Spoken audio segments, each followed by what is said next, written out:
क्या आप जानते हैं कि वो कौन सा एक फैसला होगा जिसे लेते ही मिडिल ईस्ट में मची तबाही का मंजर हमेशा के लिए खत्म हो सकता है।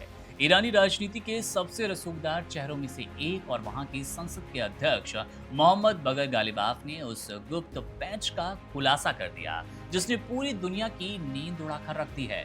गालिबाफ ने साफ कर दिया कि अगर अमेरिका हॉर्मुज स्ट्रेट से अपने नौसैनिक घेराबंदियों को हटा लेता है और ईरान के व्यापारिक रास्तों को बहाल कर दे तो दशकों से चला रहा ये भीषण संघर्ष और पिछले 2 महीनों से लगभग चल रहा ये युद्ध रातों रात खामोश हो जाएगा। यही वो मुख्य बिंदु है जहां शांति की पूरी प्रक्रिया अटकी है और अगर ये सुलझ जाए तो दुनिया एक महायुद्ध के खतरे से बच सकती है। मोहम्मद बगर गालिबाफ न केवल ईरानी संसद के अध्यक्ष हैं बल्कि वो इस वक्त अमेरिका के साथ हो रही बेहद संवेदनशील बातचीत में ईरानी वार्ता दल के प्रमुख भी है, इसलिए उनकी कही ये बात अपने आप में एक महत्वपूर्ण बिंदु और महत्वपूर्ण पक्ष रखती है इस युद्ध को, इस तबाही की जंग को खत्म करने के लिए। एक पूर्व सैन्य कमांडर होने के नाते उनकी बातों का वजन ईरान के कूटनीतिक और रक्षा दोनों ही क्षेत्रों में बहुत अधिक है, बहुत प्रभावी है।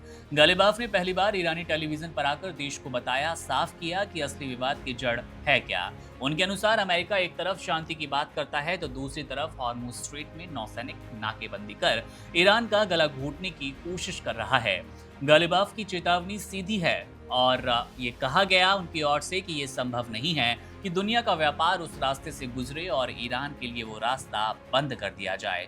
अगर नाकेबंदी नहीं हटती तो हॉर्मुज स्ट्रेट में यातायात को पूरी तरह सीमित कर दिया जाएगा, जो कि वैश्विक अर्थव्यवस्था के लिए किसी बड़े झटके से कम नहीं होगा और ये युद्ध की आग भी उससे कभी शांत नहीं होगी। गालिबाफ ने बातचीत में फंसे दूसरे सबसे बड़े पैंच का जिक्र किया जो कि लेबनान और प्रतिरोध के मोर्चे से जुड़ा है। उनका कहना है कि हिजबुल्लाह, हमास और हूती विद्रोहियों ने ईरान के समर्थन में अपनी जान की बाजी लगाई है, इसलिए किसी भी शांति समझौते में उन्हें शामिल करना अनिवार्य रहने वाला है।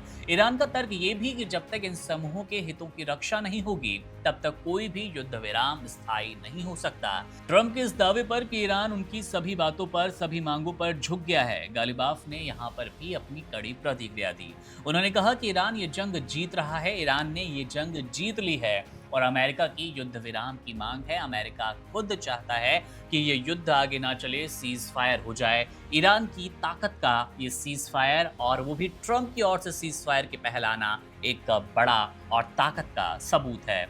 उन्होंने हाल ही में एक अमेरिका और F-35 लड़ाकू विमान को तकनीकी घेराबंदी के जरिए आपातकालीन लैंडिंग के लिए मजबूर करने वाली उस घटना का उदाहरण दिया जहां पर अमेरिका को मुंह की खानी पड़ी थी।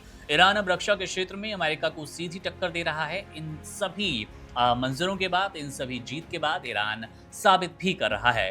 पाकिस्तान के इस्लामाबाद में हुई बातचीत भले ही किसी अंतिम फैसले की खत्म हो गई, लेकिन गालिबाफ का मानना है कि मैदान और कूटनीति दोनों एक ही सिक्के के पहलू है।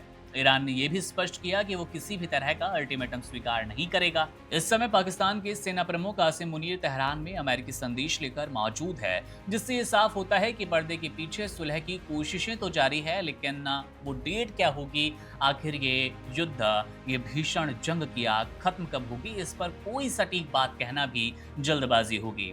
अगर अमेरिका अपनी नौसैनिक नाकाबंदी हटाने की कोशिश करता है, नाकाबंदी हटाने और क्षेत्रीय सुरक्षा में ईरान की भूमिका को स्वीकार करने के पैंच को सुलझा ले तो ये युद्ध हमेशा के लिए शांत हो सकता है। गालिबाफ ने स्पष्ट संदेश दिया कि शांति की चाबी अब अमेरिका के पाले में है, बस उसे अपनी हट धर्मिता यानी कि अपनी ईगो, जिद और पूरी दुनिया में राजशाही छोड़कर हकीकत को स्वीकार करना चाहिए और इस मध्यस्थता को, इस पेंच को मानते हुए वो रास्ता, वो मार्ग छोड़ देना चाहिए जो ईरान के हितों को साध रहा है, ईरान के लिए जरूरी है। बहरहाल देखना दिलचस्प होगा कि ट्रंप, अमेरिका कब तक ईरान की ये बातें मानते हैं, ईरान की शर्तें मानते हैं।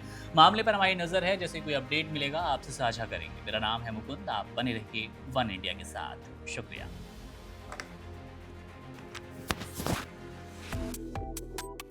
Subscribe to One India and never miss an update.